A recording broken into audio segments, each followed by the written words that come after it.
What's going on, everyone? Jeremy here from the Quartering. Just want to remind people I'll be live streaming this afternoon between 3 and 4 p.m. my time, right here on this channel. Since most people are enthralled with the trial, I figured why not just hang out for a little bit. But before we get into that, how many times must we teach you this, old man? As a congressman from Texas, of course, blaming rap music and video games for everything that happened there. And this isn't the first time. We saw like 2 weeks ago that when everything happened up in New York, of course, video games. And it's annoying. Side rant, mini rant, okay? Both sides are guilty of racing each other to stand on the bodies to push their own political agenda. This is perhaps best encapsulated by that absolute loser, Beto O'Rourke, taking a break from his paternity leave from adopting him and his husband adopting babies to grandstand before anybody was even put in the ground. Just deplorable. The left constantly does this. Then they say, "Ooh, we need reform, we need reform." Look, we know what you mean by reform. We know.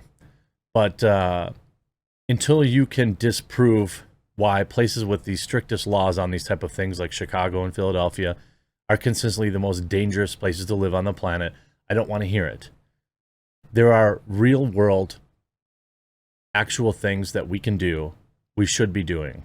And I don't care if it makes people feel uncomfortable, but maybe instead of sending $50 billion to Ukraine to fight some proxy battle, maybe we could give 5,000, 10,000 U.S. soldiers a really nice job protecting these schools.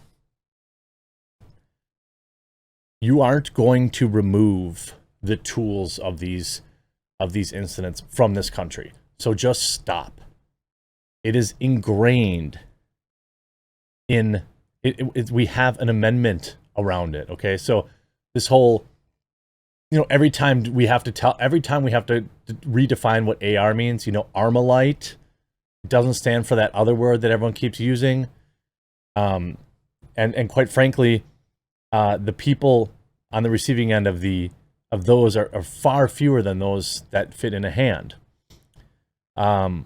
These are just the facts, the inconvenient facts. So if our loser politicians on both sides would finally accept the fact that you're not going to remove these from this country, you aren't going to make the problem go away entirely, but you can do some practical things like protecting these soft targets.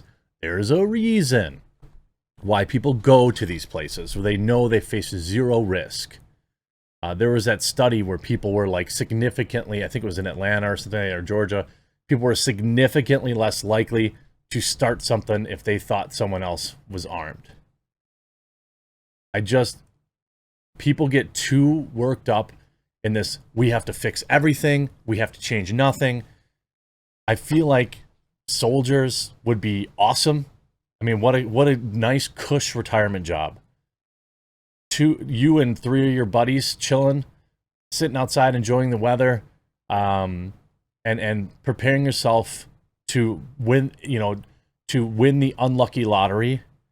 And I'll tell you what, the first couple of these losers that show up and end up getting turned into Swiss cheese, it's going to deter a lot more people, right? They're not walking in there if they know that there's resistance waiting for them. These people are cowards. I think we would all agree, right? Going after people who have no ability to protect themselves. They are cowards. They aren't going to go there. But it's like admitting that or saying that is like some sort of heinous thing. I mean, yeah, I don't like the idea of a kid growing up with seeing these people, but like, I would rather that than have these situations happen every single year, And then you have this congressman blaming rap music. he directed his blame to various things that he feels are negative on children, including hip-hop music. I don't think that the kids that are doing this are like doing it because of rap lyrics. You want to make the argument that, you know, lyrics that it popularizes, you know, activities that lead to fatherless homes, that I would probably agree with you with. Not this. I look back at the horrible stuff they hear when they listen to rap music and video games. This has got to be some boomer Republican. I'm sure of it. Ronnie Jackson, interview on Fox News. Yeah, he's a Republican. Idiot. Okay? I want to bring you to, you know, here's Russ Peterson, a video game director for World of Warcraft previously. If you work on video games that use modern day weapons, you need a real hard look in the mirror tonight. Why? Rightfully ratioed by people like Shoe on Head and, you know, who's this? Justin Wang. No. Like, young kids know the difference. And then here's Peter Pischke with a great article.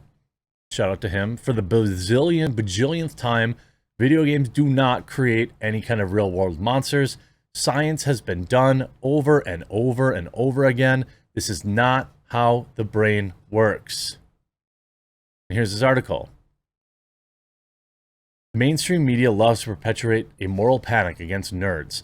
Following the incidents, this is back on the New York one, many prominent voices in the media couldn't trip over themselves fast enough to blame the event on video games. Going back decades, accusing gamers for the world's problems is a popular pastime for the media. Too bad these finger-wagging Luddites that thousands of scientific peer-reviewed studies have repeatedly shown there is no link between video games and bad behavior. But who needs science when that juicy narrative is afoot? This is, you know, this article back where they blamed... Like, are you serious? Like, are you serious? The most notorious of these hot takes came from Ellie Mistel, a justice warrior for The Nation, one of the country's oldest magazines. In Mistel's viral tweet, at the time having 22,000 likes and counting, he wrote, "Everybody is on the Fox News' fault," and it is. But I want to focus on another community I follow closely. Gamers. This is like saying, you know, the bad guy from like Ted Bundy drank water. So it's water's fault. Like, I don't understand. Indiana Black, also known as Fruscurin, responsible for putting the new G4 TV on his deathbed, blamed memes and gamers for making gamers into these bad, you know, I wish the internet communities would recognize that their spaces have been infiltrated, manipulated, and hijacked by nefarious groups by meme propaganda. The science, absolutely not. Chris Ferguson, a psychologist with Stetson University and a top researcher on the video game bad behavior connection, told me, quote, "It bears repeating. There is no evidence to link video games or gamer culture to this kind of bad thing, either directly nor indirectly, nor is there evidence of gamer culture being associated with quote-unquote far-right causes more than any other group." Like, of course, we know that. Gamers know that. As Ferguson explained to me, and we talk about gamers. Well, what about all those women that play Candy Crush? Are you including them? Because, you know, the mobile gaming community is larger than the PC or console gaming community, probably. And it depends which narrative you're trying to push and whether or not you include the women that play Candy Crush. Not that men don't, but, I mean, come on. Women do. Scientists have tried to figure out if there's anything true about these myths, with thousands of studies conducted over the years looking at video games and the bad behavior. The results, while some have seen correlations with aggression, almost all peer research saw zero increase in real-world bad behavior. Some studies show a correlation between lowering rates of bad behavior over the years and the popularizing of video games. Not proof, but it does make sense if you're a gamer. Many games have little to no kind of spicy stuff whatsoever. Some games like Papers, Please, or Undertale actively make you think of real-world impacts of bad behavior. It's possible that gaming is making our society safer. Furthermore, there is no connection between playing video games and becoming, into any certain political or ideological identity. I mean, we could make the argument that, if you were a game developer, and you're working, you seem to be, all these same game devs seem to be particularly left-wing. Are there people saying the video games did it? That video games made that happen? No, they're not saying that. They're just saying that, oh, video games, because somebody on the far right played video games, it must have been the video games that did it. This is a harmful narrative. It's just terrible. It takes away from, people actually doing anything about it. Again, I'm not saying I have the answers, but I'm saying we could do something, right?